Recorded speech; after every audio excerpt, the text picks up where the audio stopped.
Hello students, मैं मनोज शर्मा जनक सिंह चौहान के साथ एमजे क्लासेस में आज मिशन 100 की जो सीरीज़ है उसके अंदर हम ले रहे हैं आंट जेनिफर्स टाइगर्स नामक जो पोएम है उसके multiple choice questions. Question number 1 देखते हैं। The attitude of the poet towards aunt Jennifer is that of, कि जो दृष्टिकोण है कवि का आंट जेनिफर के प्रति वो क्या है, कैसा है वो। तो हमारा आंसर होगा सिंपैथी। सद्भावनापूर्ण है, संवेदनापूर्ण उसका दृष्टिकोण है आंट जेनिफर के प्रति। क्वेश्चन नंबर 2 है मैसिव्स मैन्स। मैसिव का मतलब क्या होता है, तो हमारा मतलब होगा भारी भरकम या बड़ा सारा। तो आंसर होगा हमारा B. Question number 3 proud and unafraid. Proud यानी गर्वीले और अनफ्रेड यानी बिना डरे हुए। These two adjectives have been used for, ये दोनों adjectives, ये दोनों विशेषण जो हैं वो प्रयोग में लिए गए हैं। अब किन के लिए प्रयोग में लिए गए हैं तो वो आंसर हमें देना है। तो हमारा आंसर होगा D, the tigers on the panel. ये उन टाइगर्स के लिए यूज़ हुआ है जो कि उस स्क्रीन के ऊपर, उस पैनल के ऊपर बने हुए हैं। Question number 4 she was mastered by is a reference made to the, कि वो तो इनकी मालकिन थी। अब मालकिन किन चीज़ों की थी वो हमें आंसर देना है। तो हमारा आंसर होगा कि वो जो आंट जेनिफर थी वो मालकिन थी हार्डशिप्स एंड डिफ़िकल्टीज़, उन कठिनाइयों को और मुसीबतों की मालकिन थी that Jennifer face during her life time, जिनका कि आंट जेनिफर ने पूरी ज़िंदगी सामना किया है। तो हमारा आंसर हो जाएगा ए। नेक्स्ट क्वेश्चन देखते हैं। स्टिल रिंग्ड मीन्स, अब यहाँ पर स्टिल रिंग का क्या मतलब है। स्टिल का मतलब तक भी और रिंग यानी जकड़े हुए है। तो इसका क्या मतलब, तक भी उसके वो आंट जेनिफर जकड़ी हुई है। तो इसका क्या तात्पर्य है, तो इसका तात्पर्य ये है answer A, operation will continue, कि उसका जो दमन है, ऑपरेशन यानी दमन, उसका दमन क्या होगा, कंटिन्यू चलता ही रहेगा। तो हमारा आंसर हो जाएगा A. Question number 6 aunt Jennifer's family consist of, aunt Jennifer के जो परिवार है उसके अंदर कौन कौन है। कंसिस्ट उसका ताना बाना क्या है, कौन कौन लोग हैं। तो उसका जो परिवार है उसके अंदर सिर्फ और सिर्फ वो खुद है एंड हर हस्बैंड, और उसका पति है, यानी 2 लोगों की उनकी फैमिली है। टाइगर्स उनकी फैमिली में नहीं है क्योंकि टाइगर्स तो केवल चित्र बने हुए हैं। तो फैमिली में केवल 2 ही लोग हैं, वो और उसका पति। The world chivalric in the context means, कि एक शब्द है शिवेलरिक, इसका क्या मतलब है। तो हमारा आंसर होगा ऑनरेबल एंड ब्रेव, यानी सम्माननीय और बहादुर, इसका मतलब होता है कविता में। क्वेश्चन नंबर 8 है the word prance in the poem means, कि एक शब्द आया है प्रैंस कविता में, इसका क्या मतलब है। तो इसका मतलब होगा टू जंप अहेड, आगे की तरफ उछल कूद करना। नेक्स्ट क्वेश्चन देखते हैं। The massive weight of uncle's wedding band is a subtle reference to, कि बहुत ही भारी भरकम वज़न, भारी भरकम वज़न किसका, अंकल की शादी का। तो शादी का बंधन जो है उसके लिए बहुत भारी भरकम वज़न है। ये एक सबटल है ना, संवेदी या संवेदनशील, एक संवेदनशील संदर्भ है, यानी कि इस बात का क्या मतलब है इस कविता में। तो हमारा आंसर होगा भी, इस बात का मतलब ये है कि सप्रेशन यानी दमन at the hands of her husband, कि उसके हाथों के ऊपर, जो आंट जेनिफर है उसके हाथों में उसके पति का दमनकारी नीतियों का या दमन का भार पड़ा हुआ है। क्वेश्चन नंबर 10 है what is aunt Jennifer doing with wool, कि आंट जेनिफर है वो अपनी ऊन के अंदर क्या कर रही है। तो हमारा आंसर होगा ए, she is embroidering a wall panel, वो क्या कर रही है, एम्ब्रॉयडरी कर रही है, वो धागे से पेंटिंग बना रही है वॉल पैनल, एक दीवार के पैनल के ऊपर। The pace is referred to, कि वे गति करते हैं, और ये किस संदर्भ में है, यानी कि गति कौन करता है। तो हमारे यहाँ पर कविता के अंदर जो गति करने वाली चीज़ें हैं वो है द टाइगर्स, कि वो गति करते हैं। 12वां है denizens of world of green means, हरियाली के रहने वाले, डेनिजन्स यानी निवासी। तो ये इसका मतलब क्या है, तो हमारा आंसर होगा रेजिडेंट्स ऑफ फॉरेस्ट, यानी जंगल के रखवाले या जंगल में रहने वाले। क्वेश्चन नंबर 13 है what do the tigers do on the screen. They कि टाइगर्स जो हैं वो स्क्रीन के ऊपर क्या करते हैं। दे वे। अब आगे हमें जोड़ना है। तो जब हम कविता पढ़ते हैं तो हमारे पास एक वर्ड आया है और उसका वो है प्रेंस। प्रेंस यानी उछल कूद करना। अब यहाँ पर जंप है, ये भी सही हो सकता था, लेकिन कविता में ये वर्ड नहीं आया और ये वर्ड आया, इसलिए हमारा आंसर होगा डी। नेक्स्ट क्वेश्चन है the poem aunt Jennifer is written by. कि आंट जेनिफर किसके द्वारा लिखी गई है, यानी इसका कवि कौन है। तो हमारा जो आंसर होगा वो होगा एड्रीने रिच। क्वेश्चन नंबर 15 है where are the tigers living. कहाँ पर ये टाइगर्स सो रहे हैं। तो ये सो कहाँ रहे हैं, गुफाओं में, क्योंकि और कहीं भी नहीं सोते। यहाँ पर जो वर्ड है ऑन द ट्रीज ये पॉसिबल नहीं है। माउंटेन टॉप ये भी संभव नहीं है। और इन द केज वहाँ पर पिंजरा नहीं है। तो इस क्वेश्चन के अंदर हमें हमारे दिमाग के लगाने की बिल्कुल भी आवश्यकता नहीं है। सीधा सीधा जो हमारा बन रहा है वो है इन द केव, यानी गुफाओं के अंदर ही ये बचा हुआ है, इसलिए हमारा आंसर होगा डी। क्वेश्चन नंबर 16 है what would Jennifer's terrified hands tell after her death. कि जेनिफर के जो डरे हुए हाथ, यहाँ पर वर्ड आया डरे हुए हाथ, ये परफेक्ट पार्टिसिपल है यहाँ पर। टेरिफाइड डरे हुए, तो उसकी मौत के बाद उसके हाथ क्या बताएंगे। तो हमारा आंसर होगा स्टोरी ऑफ हर लाइफ। हाँ बिल्कुल, उसकी ज़िंदगी की जो गाथा है वो बताएंगे। हर कंस्ट्रेंट मैरिड लाइफ, उसकी दुखी शादीशुदा ज़िंदगी, उसके बारे में बताएंगे। Her strength to final her wage and beat the fears, और उसकी ताकत के बारे में बताएंगे कि उसने किस तरह से अपने डर के ऊपर काबू पाना सीखा। क्योंकि जो टाइगर्स बनाए उसने अपने डर के ऊपर काबू पाने के लिए उसने ऐसी कशीदाकारी की थी। तो ये सभी चीज़ें वो सही है, इसलिए हमारा आंसर होगा डी ऑल दीज, कि ये सभी बिल्कुल सही हैं। How are tigers described in the poem. इस कविता के अंदर जो टाइगर्स हैं वो किस तरह से बताए गए हैं। तो ये बताए गए हैं एज ए फेरेसियस, यानी आक्रामक। तो हाँ बिल्कुल उनको आक्रामक बताया गया है। फियरलेस बिना डरे हुए, और शिवलरिक यानी पराक्रमी, जो कि अपने कार्यों से अपनी मजबूती प्रदान करते हों। तो ऐसे बताया गया है। तो बिल्कुल सही है, ये तीनों ही स्पेशलिटीज़ उनमें है। तो हमारा जो आंसर होगा वो हो जाएगा डी ऑल ऑफ दीज, कि ये सभी इसके अंदर गुण बताए गए हैं। क्वेश्चन नंबर 18 है why did aunt embroider tigers in the panel. Aunt ने क्यों कशीदाकारी की, एम्ब्रॉयडर यानी कशीदाकारी की है टाइगर्स की ऑन द पैनल, उस पैनल के ऊपर क्यों बनाए हैं उसने टाइगर्स। तो हमारा जो आंसर होगा ए है to express her suppressed feelings. अपनी दबी हुई, सप्रेस्ड यानी जो उसकी दमन कर दी गई है, तो अपनी इच्छाएं, दबी हुई इच्छाओं को बाहर लाने के लिए। कि हाँ बिल्कुल ये भी सही है। टू एक्सप्रेस हर स्ट्रेंथ्स, अपनी ताकत को बताने के लिए, बिल्कुल अपनी ताकत बताने के लिए भी उसने ऐसा किया है।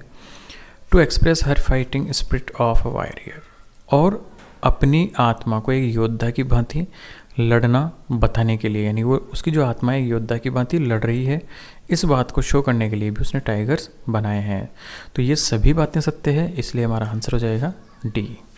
नेक्स्ट क्वेश्चन देखते हैं। क्वेश्चन नंबर 19 है what does wedding ring represent. कि इस कविता में जो वेडिंग रिंग है, शादी की जो अंगूठी है, वो किस चीज़ को प्रदर्शित करती है। तो हमारा आंसर होगा C unnecessary pressures of her dominant husband. कि अपने जो प्रमुख पति था, डोमिनेंट आया वर्ड, तो जो प्रभावशाली पति था उसका अननेसेसरी प्रेशर, अनावश्यक दबाव, और रेस्पॉन्सिबिलिटीज़ ऑफ मैरिड लाइफ, और शादीशुदा ज़िंदगी की रेस्पॉन्सिबिलिटीज़ को ये वेडिंग रिंग शो करती है। तुम्हारा आंसर होगा सी। नेक्स्ट क्वेश्चन देखते हैं। What is aunt Jennifer loaded with. Aunt Jennifer किन चीज़ों से लोडेड है, लदी हुई है, या उसके चारों तरफ है। तुम्हारा जो आंसर होगा वो होगा D heavy responsibilities of married life. बहुत ही भारी भरकम जिम्मेदारियां हैं उसकी शादीशुदा ज़िंदगी की। क्वेश्चन नंबर 21 है what is the tone of the poem towards the end. कि जब कविता का अंत होता है तो किस प्रकार की धुन, किस प्रकार का संदेश, किस प्रकार का तरीका ये अपनाती है। तो हमारा जो आंसर होगा कि अंत में, लास्ट में कविता बहुत ही दुखी और तनावयुक्त हो जाती है। नेक्स्ट क्वेश्चन है, what is the poet conveying through aunt Jennifer's tigers. जो कवि है वो आंट जेनिफर के टाइगर्स हैं उनसे हमें क्या संदेश देना चाहता है, क्या बताना चाहता है। तो हमारा जो आंसर होगा वो होगा डी, फीमेल एग्जिस्टेंस, यानी कि महिला अस्तित्व, और उसके मन में डर, मैन यानी कि पुरुषों का। तो पुरुषों का डर महिलाओं में और महिलाओं का अस्तित्व, इन दोनों की बातें इस कविता में की गई है। क्वेश्चन नंबर 23 है, what did marriage bring for Jennifer. Jennifer नाम की जो आंटी है उसके लिए जो शादी है वो क्या लेकर आई है, किस तरह की थी उसकी शादी। तो उसकी शादी किस तरीके की थी। आंसर होगा हमारा C, loss of freedom and burden. एक तो उसकी स्वतंत्रता खो गई थी, खत्म हो चुकी थी, और उसके ऊपर बहुत ज़्यादा बर्डन, बहुत ज़्यादा दबाव, प्रेशर आ गया था। एज इफ़, मानो के, she has put on a heavy band, जैसे कि उसने बहुत ही भारी भरकम एक बैंड, एक बंधन पहन लिया हो या उसके बंधन में बंध गई हो। Why are tigers given the name aunt Jennifer's tigers, कि ये जो टाइगर्स हैं उनको आंट जेनिफर के टाइगर नाम क्यों दिया गया है। तो हमारा जो आंसर होगा वो होगा because she created them as an expression to her inner feelings, क्योंकि इन टाइगर्स को आंटी ने खुद क्रिएट किया था, खुद बनाया था। क्यों बनाया था, अपने एक्सप्रेशंस, अपनी भावनाओं को और आंतरिक इच्छाओं को उजागर करने के लिए उसने इन टाइगर्स को कशीदाकारी के द्वारा बनाया था। इसलिए इन टाइगर्स को आंट जेनिफर टाइगर नाम दिया गया है। क्वेश्चन नंबर 25 है, how do the prancing tigers look, कि वो उछल कूद करते हुए जो टाइगर्स हैं किस तरह के दिखाई देते हैं। तो किस तरह के दिखाई देते हैं, वहाँ पर वर्ड आया हमारे पास कविता में टोपाज। तो ये टाइगर पुखराज की तरह दिखाई देते हैं। टोपाज का मतलब होता है पुखराज, जो हल्के लाल रंग का होता है, उसकी भांति ये दिखाई देते हैं। नेक्स्ट क्वेश्चन देखते हैं हम, the colour of Jennifer's tiger is, कि उसके जो जेनिफर के टाइगर्स हैं उनका रंग कौन सा है। तो उनका रंग है येलो, पीले रंग के वो दिखाई देते हैं।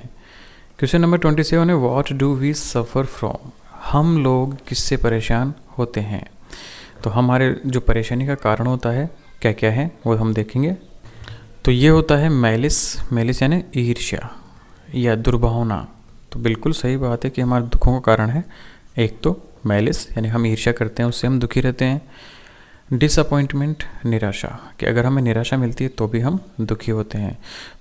और सी है कि बोथ, ये दोनों ही चीज़ें हैं। तो बिल्कुल ये दोनों चीज़ें सच है, इसलिए हमारा आंसर होगा सी, क्योंकि डी में क्या हुआ है, नन ऑफ दी, इनमें से कोई नहीं, इसलिए हमारा आंसर होगा सी। क्वेश्चन नंबर 28 है, the tigers on the panel were created by, कि जो पैनल है उसके ऊपर टाइगर्स किसके द्वारा बनाए गए हैं, रचे गए हैं। तो हमारा आंसर होगा एड्रियन रिच।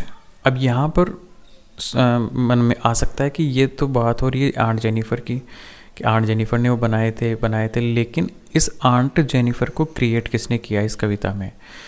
तो इस कविता में आंट जेनिफर को इस पोइट ने ही क्रिएट किया है, इसलिए इनडायरेक्टली एड्रियन रिच ने ही ये बनाए हैं। Aunt Jennifer's tigers are made of, aunt Jennifer के जो टाइगर्स हैं वो किस चीज़ से बने हुए हैं। यहाँ पर वर्ड है मेड ऑफ, इसी प्रकार से एक और है शब्द मेड फ्रॉम। दोनों में एक फ़र्क क्या है कि जब कोई वस्तु बने और उस वस्तु में उसकी मात्र जो वस्तु है, यानी कि जैसे हम बात करें टेबल की, तो टेबल की मात्र वस्तु है लकड़ी, यानी लकड़ी से बनी होती है टेबल। तो जब लकड़ी से टेबल बनेगी तो भी लकड़ी का अस्तित्व उसके अंदर रहेगा, यानी उसका असर खत्म नहीं होगा। जब वो टेबल बन जाएगी तब भी लकड़ी रहेगी, उसका पलंग बना दिया जाएगा तब भी वो लकड़ी रहेगी, चेंज नहीं होगी। लेकिन अगर वस्तु बनकर उसकी जो मात्र वस्तु है उसका अस्तित्व खत्म हो जाए तो वहाँ पर हम यूज़ करेंगे मेड फ्रॉम। जैसे अगर दूध से दही बनता है तो दही जब बनेगा तो उसमें दूध का अस्तित्व पूर्णतया ख़त्म हो जाता है, यानी दूध नहीं रहेगा, वो दही बन जाएगा। या दही से हम अगर घी का निर्माण करें तो फिर दही का अस्तित्व खत्म, दूध का अस्तित्व खत्म, ये नई चीज़ बन जाएगी घी। तो यहाँ पर तो हम यूज़ करेंगे मेड फ्रॉम का, लेकिन जब उसके मात्र वस्तु का अस्तित्व बना रहे तो मेड ऑफ। तो यहाँ पर मेड ऑफ का यूज हुआ है, यानी कि वो आंट जेनिफर के जो टाइगर्स थे वो किस से बने हुए थे, वो बने हुए थे वूल से, यानी कि ऊन से बने हुए थे। तो जब उनको बना लिया गया, उसकी पेंटिंग हो गई, उसकी कशीदाकारी हो गई, तो भी ऊन जो ऊन है उसका अस्तित्व ऐसा कैसा ही है, इसलिए हमारा यूज यहाँ पर आंसर होगा wool. Question number 30, aunt finds it hard to pull it was, कि जो आंट जेनिफर है वो इसको बहुत मुश्किल से खींच पाती है। तो यहाँ पर ये जो शब्द आया यह है, ये कौन सी चीज़ है, तो हमारा आंसर होगा आइवरी नीडल, यानी कि जो हाथी दांत की बनी हुई सुई है उसको बहुत मुश्किल से वो खींच पाती है। What will the tigers of aunt Jennifer do, aunt Jennifer के जो टाइगर्स हैं वो क्या करते हैं, प्रैंस यानी उछल कूद करते हैं, बिल्कुल सही है, वो उछल कूद कर रहे हैं वहाँ पर। फील प्राउड, वो बहुत ज़्यादा गर्व महसूस करते हैं, बिल्कुल यही बात सही है। बी अनफ्रेड, और वो क्या है, अनफ्रेड, बिना डरे हुए, तो ये बात भी सही है। तो ये जब सारी बातें सही है तो हमारा जो आंसर होगा वो होगा ऑल ऑफ दीज, यानी कि डी आंसर हमारा सही होगा। Who composed the poem aunt Jennifer's tigers, कि ये जो पोएम है इसको किसने कंपोज किया है, किसने लिखा है। ये क्वेश्चन पहले भी आ चुका है, रिपीटेड क्वेश्चन है, और हमारा आंसर होगा एड्रिन रिच, कि इस कविता को एड्रिन रिच ने लिखा है। Question number 33, where are the tigers of aunt Jennifer, कि जो आंट जेनिफर के टाइगर्स है वो कहाँ पर है, तो वो एक पर्दे पर हैं, एक स्क्रीन के ऊपर बने हुए हैं, तो हमारा आंसर होगा ऑन स्क्रीन। लास्ट क्वेश्चन है when aunt Jennifer is dead, कि जब आंट जेनिफर मर जाती है तो, या मर जाएगी तो, विल सर्वाइव, वो जीवित रहेंगे। अब कौन जीवित रहेंगे, तो हमारा आंसर होगा टाइगर्स, कि उसके बनाए हुए जो टाइगर्स हैं वो हमेशा जीवित रहेंगे, तो ये हमारा आंसर हुआ ए। इस तरह से जो मल्टीपल चॉइसेस के क्वेश्चंस हैं एग्ज़ाम 2022 के लिए वो ख़त्म होते हैं। नेक्स्ट टॉपिक लेंगे हम नेक्स्ट वीडियो में, इस टॉपिक में ये सब। Now your responsibility, right your precious comments in comment box. Thank you. जय हिंद, जय भारत।